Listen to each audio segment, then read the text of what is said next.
नमस्कार प्यारे बच्चों, समाजशास्त्र के इस वीडियो लेक्चर में आप सभी का स्वागत है। आज इस वीडियो लेक्चर में हम चर्चा करेंगे कक्षा 12 के अध्याय 3 सामाजिक संस्थाएं निरंतरता एवं परिवर्तन के उपविषय परिवार के बारे में। इस चर्चा में हम परिवार का अर्थ, परिवार की सामान्य विशेषताएं व विभिन्न आधारों पर परिवार के प्रकार के बारे में बात करेंगे। प्यारे बच्चों, जैसा कि आप सभी जानते हैं कि हम सभी लोग परिवार में रहते हैं। परिवार संसार की एक सार्वभौमिक संस्था मानी जाती है, अर्थात संसार के सभी समाजों में परिवार किसी न किसी स्वरूप में पाया जाता है।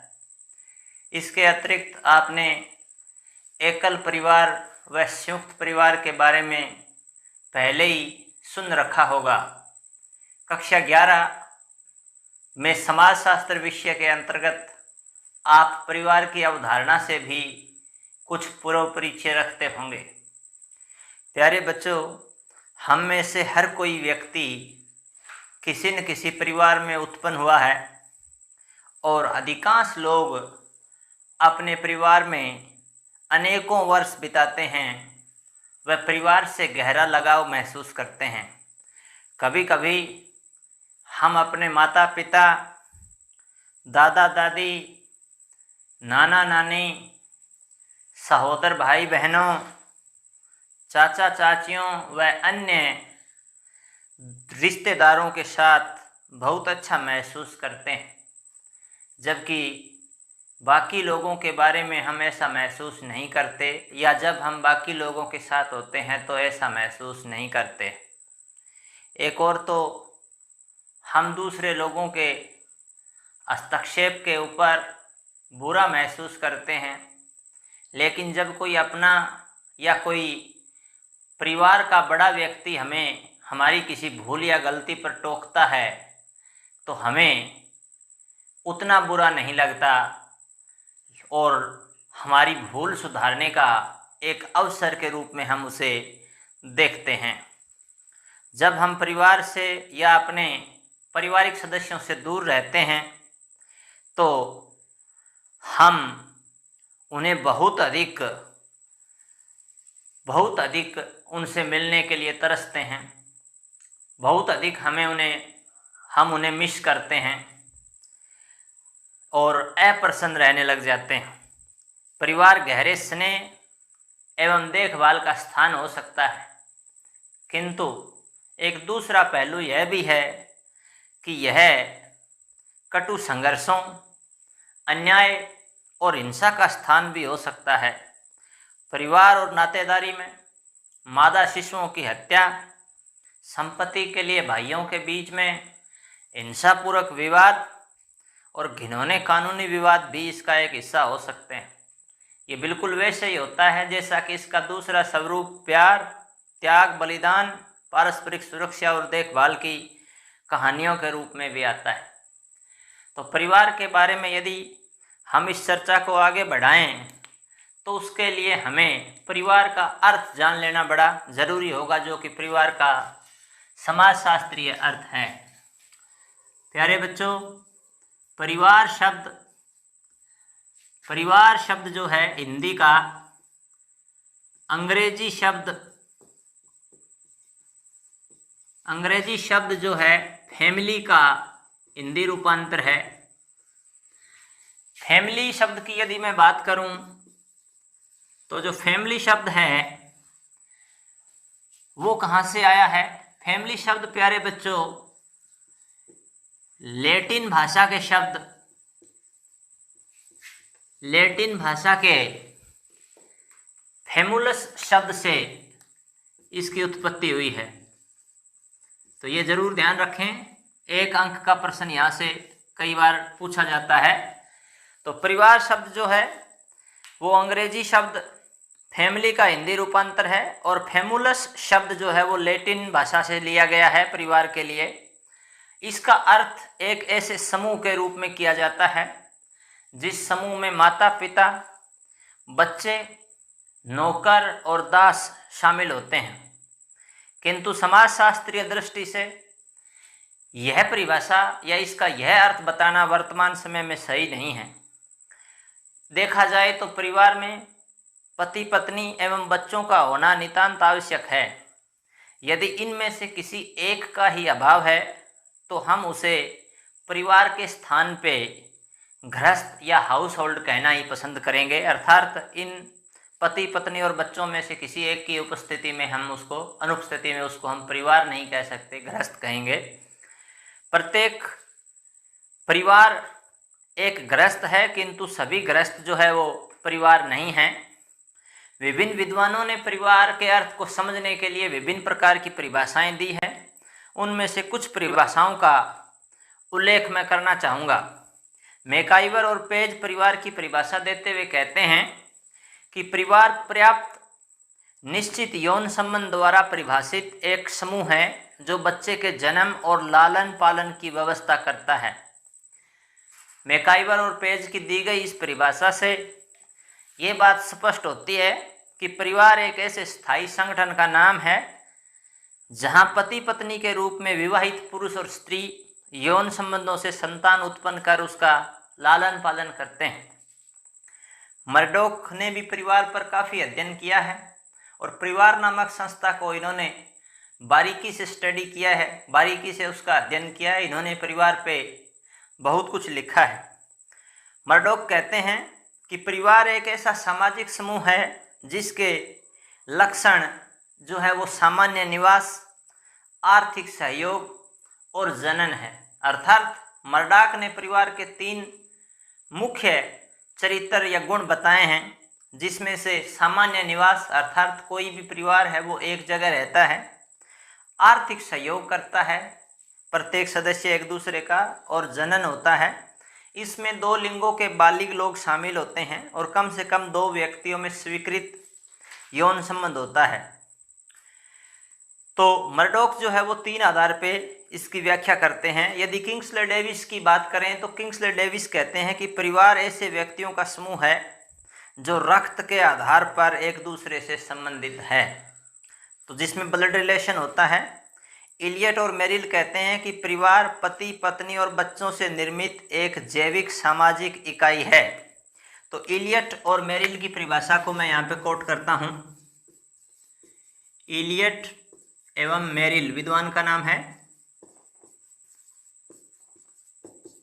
इलियट और मेरिल कहते हैं कि परिवार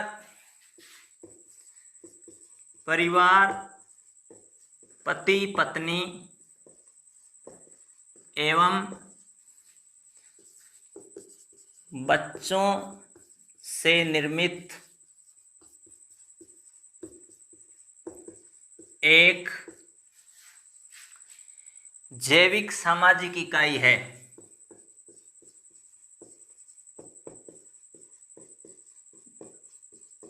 यानी कि इलियट और मेरिल जो है वो परिवार को एक जैविक सामाजिक इकाई मानते हैं। लेकिन एक बात इन्होंने भी खास कही है जिस पे गौर करने लायक है कि उसमें पति पत्नी और बच्चे शामिल होते हैं। तो इलियट और मेरिल भी इन्हीं बातों पे बात करते हैं। आकबर्न और निमकाफ कहते हैं कि परिवार थोड़ा बहुत स्थायी समूह है जिसमें बच्चों सहित या बच्चों रहित पति पत्नी या एक स्त्री और एक पुरुष अकेले ही रहते हैं। विभिन्न विद्वानों के द्वारा दी गई इन परिभाषाओं से स्पष्ट है कि परिवार एक समूह, एक संगठन और एक सामाजिक संस्था है। प्रत्येक परिवार में समाज के एक संरचनात्मक और प्रकार्यात्मक पक्ष स्पष्ट होते हैं। मूल रूप में पति पत्नी तथा बच्चों से परिवार की संरचना होती है। इस प्रकार से प्रत्येक परिवार में कम से कम 3 संबंध विद्यमान होते हैं। प्रथम पति पत्नी का संबंध, दूसरा वैवाहिक संबंध, माता पिता एवं बच्चों के संबंध, और भाई बहनों के संबंध जो है वो परिवार में होते हैं। प्रकार्यात्मक दृष्टि से यदि हम परिवार की बात करें तो परिवार कुछ मूल उद्देश्यों को स्पष्ट करता है, जैसे कि यौन संबंधों को नियमित करना, संतान उत्पत्ति करना, परिवार के सदस्य परस्पर अधिकारों और कर्तव्यों से बंध करके इन प्रकारों की पूर्ति करते हैं। तो परिवार की परिभाषा और अर्थ आपको समझ में आ गया होगा कि परिवार जो है उसमें पति पत्नी और उनके बच्चे शामिल होते हैं। इसकी विशेषता जो बताई है वो ये है कि उनका एक सामान्य या साझा आवास होता है, आर्थिक सहयोग की उनमें भावना होती है और वो एक विशेष प्रकार के रक्त संबंधों से बंधे होते हैं। तो परिवार की इन परिभाषाओं की यदि हम बात करते हैं तो हमें परिवार का समाजशास्त्रीय अर्थ जो है वो समझ में आ जाता है। हालांकि परिवार जो है वो हम सब के लिए एक बड़ी परिचित इकाई है। परिवार के प्रकारों की यदि मैं बात करूं तो यह प्रश्न भी कई बार बोर्ड परीक्षाओं में आया है और ये काफ़ी महत्वपूर्ण प्रश्न है और अलग अलग आधार पे अलग अलग प्रश्न भी कई बार बोर्ड की परीक्षाओं में पूछे गए हैं। तो परिवार के विभिन्न आधारों पे प्रकार हो सकते हैं, जैसे निवास के आधार पे, उत्तराधिकार के आधार पर, विवाह के आधार पर और आकार और संगठन के आधार पे। तो हम बारी बारी से इनका विश्लेषण करने की कोशिश करेंगे। सबसे पहले हम जो है वो निवास स्थान के आधार पर परिवार के प्रकारों की हम बात करते हैं। तो जो है निवास स्थान के आधार पे, निवास स्थान के आधार पर परिवार के प्रकार।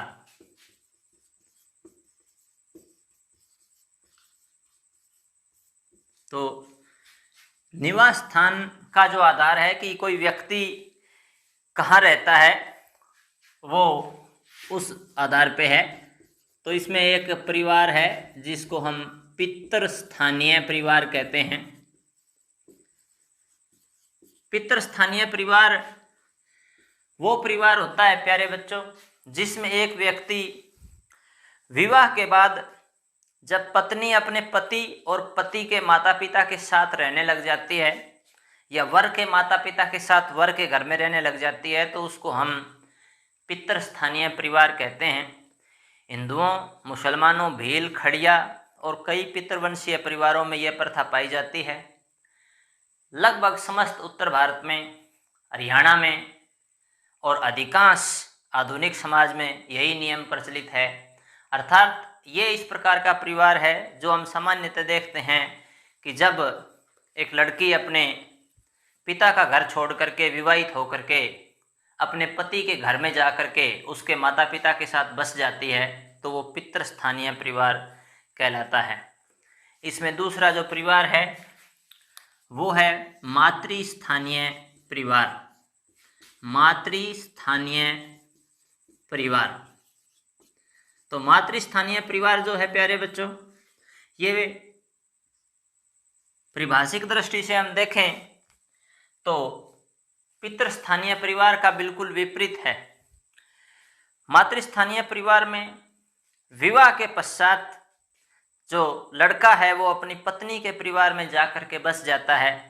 अर्थात जो वर है वो वधू के परिवार या वधू के माता पिता के साथ उन्हीं के घर में जब जाके रहने लग जाता है तो ऐसे परिवारों को मातृस्थानीय परिवारों की संज्ञा दी गई है।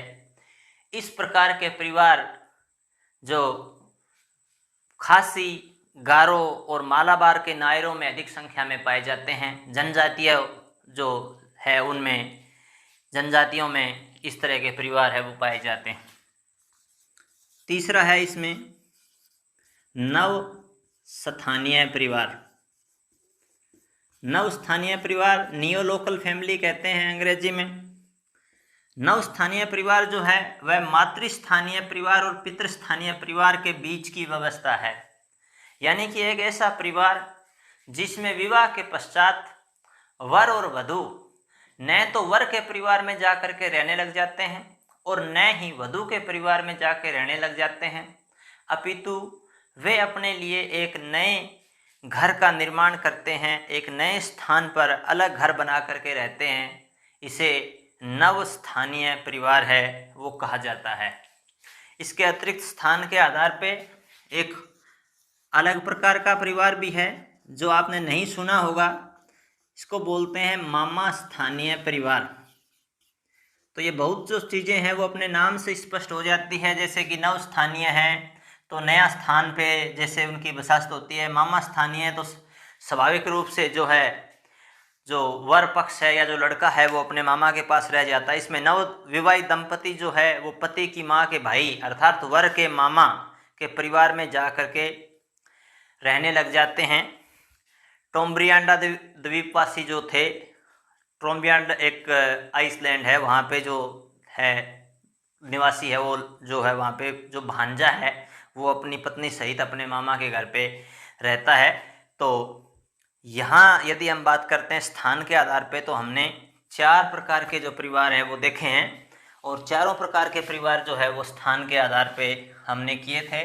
अब आगे हम जो है वो उत्तराधिकार के आधार पे कुछ परिवारों की भी बात करेंगे। तो अभी हम उत्तराधिकार के आधार पे परिवारों की बात करने वाले हैं कि उत्तराधिकार के आधार पे कौन कौन से परिवार हमारे हो सकते हैं। तो ये लगभग मिलते जुलते हैं लेकिन इनमें भ्रम की स्थिति थोड़ी रहती है, तो थोड़ा सा इनके बारे में ध्यान से अध्ययन करने की आवश्यकता रहती है हमें।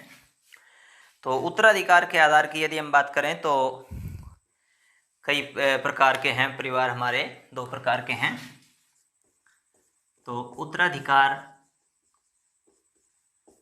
के आधार पर परिवार, तो इसमें है आपका एक पितृमार्गी परिवार,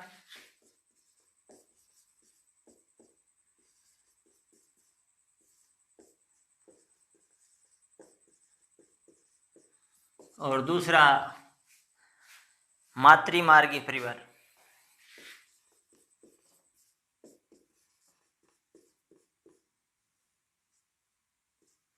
मातृमार्गी परिवार।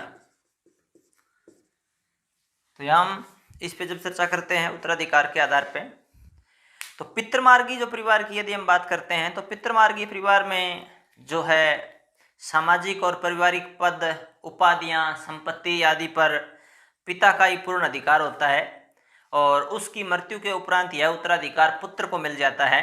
भारत में हिंदू परिवार जो है वो पितृमार्गी परिवार हैं। खड़िया, भील आदि जनजातियों में भी ऐसे ही परिवार है वो पाए जाते हैं। तो पितृमार्गी परिवार में जो है वो जैसे हम कह सकते हैं यदि शॉर्ट में बात करें तो पिता का पूर्ण अधिकार होता है किसी भी उपाधि पद नाम पे। पिता का ज़्यादा अधिकार होता है पारिवारिक पद, उपाधि, संपत्ति पर पिता का अधिकार होता है और पिता की मृत्यु के बाद ये अधिकार जो है वो पुत्र को मिल जाता है। मातृमार्गी परिवार की यदि हम बात करें तो इस परिवार में संपत्ति के आधार के जो संबंध है वो निश्चित होते हैं। पिता से पुत्र को कोई संपत्ति प्राप्त नहीं होती। परिवार में माता या माता का भाई या बहन का लड़का अर्थात भांजा संपत्ति का उत्तराधिकारी होता है। भारत की खासी, गारो आदि जनजातियों में जो है वो मातृमार्गी परिवार कहलाते हैं, अर्थात उन संबंधियों का अधिकार अधिक होता है जिनका संबंध स्त्री से होता है, जैसे बहन का लड़का, भांजा या मामा। तो इसमें जो है वो मामा या जो भांजा होता है उसका पूर्ण अधिकार है वो होता है। तो इसमें पिता का अधिकार है वो नहीं होता। तो मातृमार्गी इसको इसलिए कहा गया है क्योंकि माता से या स्त्री से संबंधित जो रिश्तेदार होते हैं या संबंधी होते हैं उनका अधिकार है वो संपत्ति में ज़्यादा होता है। तो ये जनजातियों में जो है वो पाए जाते हैं।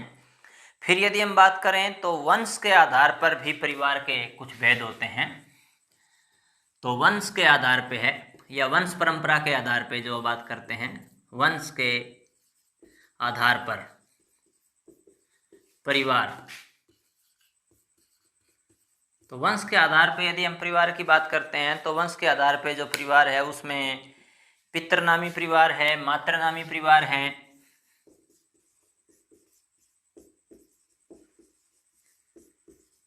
आप इस वीडियो को पॉज करके और ये लिख भी सकते हैं बीच में। तो मातृनामी परिवार है, इसके अतिरिक्त यहाँ पे उभयवाही परिवार है,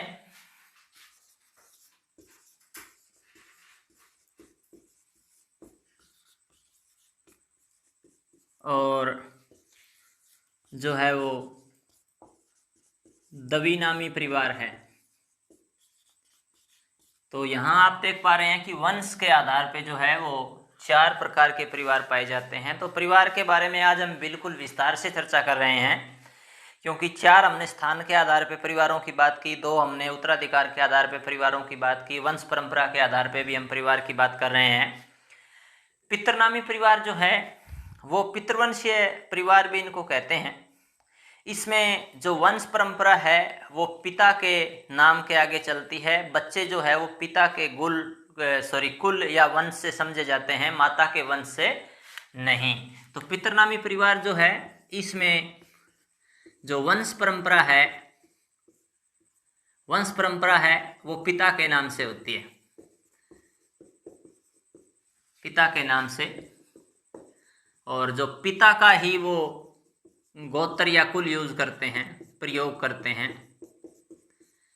जैसे कि उत्तर भारत के अंदर आप देख पाते हैं, हरियाणा के समाज में आप देख पाते हैं, ठीक है, स्त्री का जो गोत्र है वो विवाह के बाद आमतौर पे उसका सरनेम है वो चेंज हो जाता है, हालांकि कानूनन ऐसा आवश्यक नहीं है। मातृनामी परिवार की यदि हम बात करें तो इनको हम मातृवंशीय परिवार भी कह सकते हैं, पितृनामी परिवार को हम पितृवंशीय परिवार भी कह सकते हैं। तो ये पितृवंशीय परिवार से बिल्कुल उल्टा है। इसमें वंश परंपरा जो है वो माता के नाम पे चलती है और परिवार जो है वो माता के आधार पे चलता है। बच्चे जो है वो पिता के वंश के नहीं बल्कि माता के वंश से समझे जाते हैं। और तो यहाँ ये बिल्कुल मातृनामी परिवार जो है उसको हम कह सकते हैं कि जो वंश परंपरा है वहाँ पे वंश परंपरा है वो माता के नाम से चलती है। तो पितृवंशीय मैंने आपको बताया कि अधिकांश उत्तर भारत के अंदर खासतौर से हरियाणा में पितृवंशीय या पितृनामी परिवार है। और मातृवंशियों की यदि हम बात करें तो मातृवंशीय जो परिवार है वो कहाँ पाए जाते हैं, कई बार इस तरह का भी एक आधा प्रश्न आ जाता है, वो है मालाबार के नायरों में। तो मालाबार के जो नायर हैं तो वहाँ नायर जनजाति के जो लोग हैं मालाबार में, वहाँ वंश परंपरा है वो माता के नाम से चलती है। इसके बाद में उभयवाही परिवारों की यदि बात करें तो कुछ परिवारों में वंश परंपरा जो है वंशानुगत संबंधों पर निर्भर नहीं होती, बल्कि सभी निकट संबंधियों पर समान रूप से आधारित होते हैं। ऐसे समाज में पैतृक और मातृक दोनों वंश परंपराएं साथ साथ चलती है। इसके अतिरिक्त उभयवाही जो परिवार होते हैं उनकी एक खास बात होती है कि उसमें व्यक्ति अपने दादा दादी और नाना नानी चारों संबंधियों का समान रूप से संबंध है वो रखता है। तो यहाँ पे आप देख पा रहे हैं कि उभयवाही जो परिवार है उसमें जो पिता और प्लस माता, जो दोनों प्रकार के जो संबंधी हैं, दोनों के माता से जो संबंधी है, पिता से संबंधी कौन है, 2, पिता से संबंधी है दादा और दादी, और माता से 2 मुख्य संबंधी है हमारे, वो है नाना और नानी। तो नाना नानी दादा दादी, यानी कि कहने का मेरा जो अभिप्राय है वो कि जो यहाँ उभयवाही परिवार के जो बच्चे होते हैं इसमें कोई विशेष एक सख्त कानून नहीं होता कोई भी वंश परंपरा को फॉलो करने का कि वो पिता के वंश से ही फॉलो किया जाएगा या माता के वंश से फॉलो किया जाएगा। तो दादा दादी जो है वो पिता के और नाना नानी जो है, तो तमाम इन संबंधों को सभी बच्चे जो समान रूप से लेकर के चलते हैं इसमें। तो ये उभयवाही परिवार होते हैं कि जो नए मातृनामी होते हैं और नए ही वो पितृनामी होते हैं। जब द्विनामी परिवार की हम बात करते हैं तो ऐसे जो परिवार में व्यक्ति का जो संबंध है वो एक ही समय में अपने दादा और नानी से संबंध रहता है और 2 अन्य संबंधी जो है वो दादी और नाना से नहीं। यह भी उभयवाही परिवार का ही एक रूप है। तो इसमें द्विनामी के अंदर जो है, द्विनामी परिवार के अंदर जो है आपका जो बच्चे का संबंध है वो दादा और नानी से संबंध रहता है। तो पिता पक्ष की तरफ से दादा से और मातृ पक्ष की तरफ से नानी से, यहाँ से इनका संबंध है वो से संबंध इनका होता है। तो दादी और नाना से संबंध है वो बिल्कुल नहीं होता है, यानी कि जो है दादी और नाना इनसे नहीं होता है संबंध। और संबंध होता किससे? दादा और नानी से संबंध होता है, दादी और नाना से संबंध है वो नहीं होता है। ये जो है वो द्विनामी परिवार की यदि हम बात करते हैं। इसके अतिरिक्त परिवार के कुछ और प्रकार हैं, कुछ और जो है आधार, उसकी यदि हम बात करें तो विवाह के आधार पे भी जो है वो परिवार की बात हम करते हैं। कई बार परीक्षा में आ जाता है ये। तो विवाह के भी प्रकारों के बारे में आपने कक्षा 11 में जरूर इसके बारे में चर्चा करी होगी, कक्षा 11 में आपने जरूर इसके बारे में पढ़ा होगा, लेकिन जो है विस्तार से कक्षा 11 में नहीं, कक्षा 12 में ही जो है वो इसके बारे में उल्लेख मिलता है। तो हम थोड़ा सा इस पर भी ये भी बात करने की कोशिश है वो कर रहे हैं। तो विवाह के आधार पे परिवार के रूप, तो विवाह के आधार पे परिवार के रूप, विवाह के आधार पर परिवार, तो ये जो है वो किस प्रकार के परिवार हैं वो विवाह के आधार पे होते हैं। इसमें बहुत ध्यान रखने वाली बात है कि एक तो जो हम बात करते हैं एक विवाही परिवार, मोनोगेमस फैमिलीज बोलते हैं इनको। दूसरा जो है जिसको हम बोलते हैं बहुविवाही परिवार, तो पॉलीगेमस बोलते हैं इनको। तो बहुविवाही परिवार और एक विवाही जो परिवार है इसके बारे में यदि हम बात करते हैं, एक विवाही परिवार जो है वो संसार में सर्वाधिक प्रचलित परिवार का रूप है। जब एक पुरुष या एक स्त्री के द्वारा विवाह करके परिवार का निर्माण किया जाता है तो ऐसे परिवार को हम एक विवाही परिवार कहते हैं। इन परिवार में कोई भी पुरुष एक जीवन साथी के होते हुए दूसरे से विवाह नहीं कर सकता। ऐसे संबंध स्त्रियों पर भी ऐसे नियम है वो लागू होते हैं। हिंदू, ईसाई, जैन, बौद्ध, सिख परिवार जो है अधिकांश इसी श्रेणी में आते हैं। अर्थात जब एक पुरुष एक स्त्री से या एक स्त्री जो है वो एक पुरुष से विवाह करके जिस परिवार की स्थापना करते हैं वो एक विवाही परिवार है। अधिकांश आधुनिक समाज में एक विवाही परिवार का ही रूप है वो पाया जाता है। ये परिवार का सर्वाधिक प्रचलित रूप है।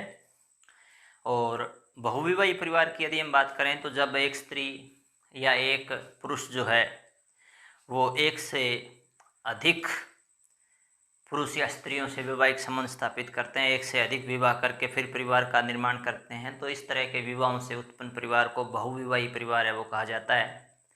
और बहुविवाही जो परिवार है वो भी 3 प्रकार के होते हैं। यदि हम उसकी बात करें तो जो है बहुविवाही है वो भी इनके आगे फिर 3 भाग होते हैं। तो बहुविवाही के अंदर एक होता है बहुपत्नी विवाह, बहुपत्नी विवाही परिवार। दूसरे की यदि हम बात करें तो जो है वो है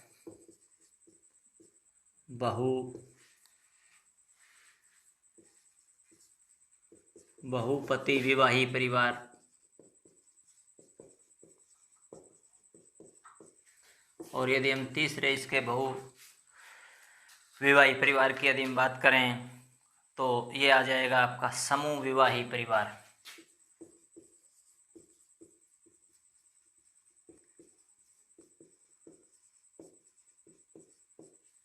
तो यहाँ थोड़ा सा और बता देता हूँ, ये विवाह के प्रकार भी होते हैं इनसे मिलते जुलते हैं, जिसमें बहुपत्नी विवाह होता है, बहुपति विवाह होता है या समूह विवाह होता है। यहाँ हम इससे आगे परिवार की यदि हम बात करते हैं, बहुपत्नी जब एक व्यक्ति के एक से अधिक पत्नियां होती है या जब व्यक्ति जो है वो एक से अधिक पत्नियों से विवाह करता है और उनके साथ एक परिवार में रहता है, तो ऐसा जो परिवार है उसको बहुपत्नी विवाही परिवार है वो कहा जाता है। आमतौर पे जो मुस्लिम है या मुस्लिम पुरुषों को ये अधिकार है कि वो एक से अधिक स्त्रियों से विवाह कर सकते हैं। और लेकिन हिंदुओं में जो ये प्रथा है वो समाप्त होती जा रही है, ये कानून है वो समाप्त हो गया है, कानून ये जायज़ नहीं है। हालांकि इस तरह के अपवाद है वो कहीं कहीं हिंदू समाज में भी मिल जाते हैं, लेकिन इस तरह के विवाह प्राय मुसलमानों में है वो देखे जाते हैं। इसके बाद है वो बहुपति विवाही परिवार है। बहुपति विवाही के अंदर क्या है कि जब एक स्त्री के एक से अधिक पति होते हैं तो उसको उसके आधार पर जिस परिवार का निर्माण किया जाता है तो वो बहुपति विवाही परिवार है। महाभारत काल में जो द्रौपदी का जो परिवार है वो इसी परिवार की श्रेणी में रखते हैं। इसके भी यदि हम आगे दो भाग की बात करें तो इसमें भी जो है वो दो भाग इसके जैसे हैं वो होते हैं। तो एक इसमें जो होता है वो होता है भ्रातक बहुपति विवाह और दूसरा जो होता है वो अभ्रातक बहुपति विवाह होता है। तो भ्रातक की यदि हम बात करें, भ्रातक का अर्थ भ्राता है, संस्कृत का शब्द भ्राता अर्थात भाई। जब एक स्त्री से विवाह करने वाले जो सभी पुरुष हैं वो आप भाई होते हैं तो वो भ्रातक बहुपति विवाह कहलाता है। जैसे द्रौपदी का पांचों पांडवों से विवाह भ्रातक बहुपति विवाह का उदाहरण था।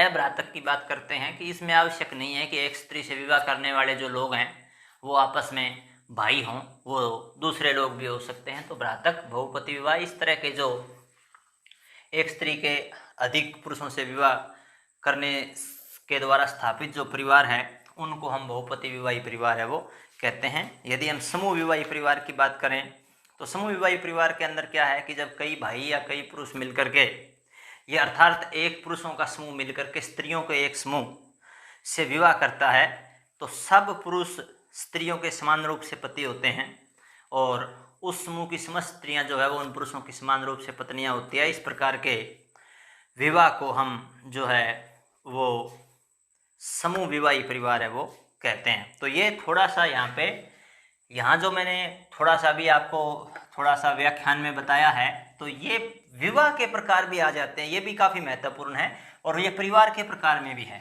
ठीक है, तो अब यदि हम बात करते हैं तो वो है कि आकार एवं संगठन या सदस्यों की संख्या के आधार पर परिवार के प्रकार। आकार एवं संगठन या सदस्यों की संख्या, ये जो है ये काफ़ी प्रचलित रूप है परिवार का। सदस्यों की संख्या के आधार पर, इसके बारे में आपने सुना होगा। आधार पर परिवार, तो इसमें जो है वो आपका केंद्रीय या मूल परिवार होता है, संयुक्त परिवार होता है और एक विस्तृत परिवार होता है। तो यदि हम केंद्रीय परिवार की बात करते हैं, इसको नाभिकीय परिवार भी कह देते हैं, केंद्रीय परिवार या मूल परिवार। दूसरा जो है वो संयुक्त परिवार है और तीसरा जो है उसको हम बोलते हैं विस्तृत परिवार, एक्सटेंडेड फैमिली जिसको हम कहते हैं। तो न्यूक्लियर फैमिली है, फिर जॉइंट फैमिली है, फिर एक्सटेंडेड फैमिली है। ये आकार के आधार पर इनके जो प्रकार हैं, केंद्रीय परिवार को हम प्राथमिक परिवार भी कह सकते हैं, मूल परिवार भी कह सकते हैं, नाभिकीय परिवार भी कह सकते हैं। ये परिवार का सबसे छोटा और आधारभूत स्वरूप है। इसमें सदस्यों की संख्या जो है वो बहुत कम होती है। आमतौर पे इसमें पति पत्नी और उनके अविवाहित बच्चे ही रहते हैं। इस तरह के परिवार जो है वो प्राय शहरी क्षेत्रों में पाए जाते हैं। आजकल ग्रामीण क्षेत्रों में भी एकल परिवारों का जो प्रचलन है वो काफ़ी बढ़ रहा है। संयुक्त परिवार की यदि हम बात करें तो संयुक्त परिवार के अंदर 3 या 3 से अधिक पीढ़ियों के सदस्य एक ही साथ रहते हैं। उनकी एक साझी छत होती है, अर्थात वो साझे घर में निवास करते हैं। एक ही साझे चूल्हे पे उनका भोजन है वो पकता है, यानी भोजनालय जो है वो उनका एक ही होता है। और पति पत्नी, उनके बच्चे, दादा दादी, चाचा चाची और बच्चों की पत्नियां, बेटियां इत्यादि एक साथ मिलकर के रहते हैं। अर्थात जब 2-3 पीढ़ियों के लोग जो है वो एक ही छत के नीचे एक ही साथ निवास करते हैं, उनकी संपत्ति जो है वो साझी होती है, एक ही जगह वो भोजन बनाते हैं, भोजन करते हैं और सामूहिक धार्मिक कार्यों का जो है वो निर्वहन करते हैं। परस्पर वो लोग किसी न किसी नातेदारी से जुड़े हुए होते हैं। तो इस प्रकार की जो व्यवस्था है उसको हम संयुक्त परिवार व्यवस्था कहते हैं। ये व्यवस्था आमतौर पर भारत के ग्रामीण क्षेत्रों में बहुत अधिक पाई जाती है।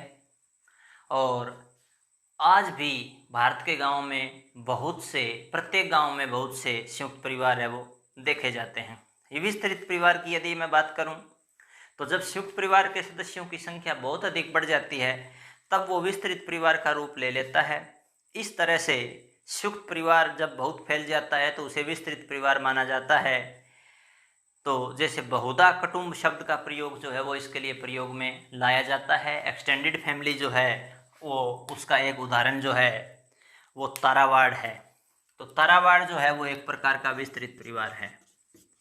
तो तारावाड़ की यदि हम बात करते हैं तो तारावाड़ क्या है, कई बार प्रश्न आ जाता है। एन एक्सटेंडेड फैमिली एक विस्तृत परिवार है। और संयुक्त परिवार क्या है? संयुक्त परिवार के अंदर क्या है कि जब तीन पीढ़ियों के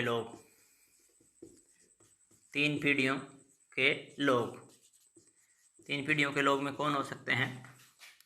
माता पिता हो सकते हैं, दादा दादी हो सकते हैं, चाचा चाची भी हो सकते हैं, साथ में चाचा और चाची जो है वो हो सकते हैं, और इनके बच्चे हो सकते हैं।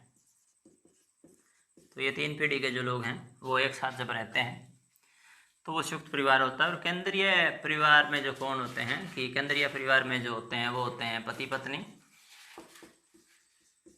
और बच्चे, उनके बच्चे अपने, बस इतने। तो ये जो है वो परिवार के अलग अलग प्रकार हमने चर्चा की है।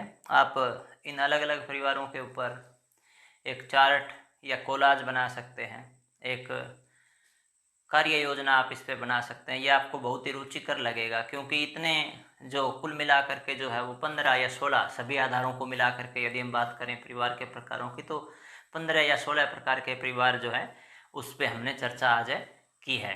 तो प्यारे बच्चों, उम्मीद करते हैं कि आपको यह चर्चा समझ आई होगी। परिवार का जो मुख्य अवधारणा है उसका अर्थ, परिभाषाएं, परिवार के विभिन्न प्रकारों के बारे में आपके विचारों में और अधिक स्पष्टता आएगी।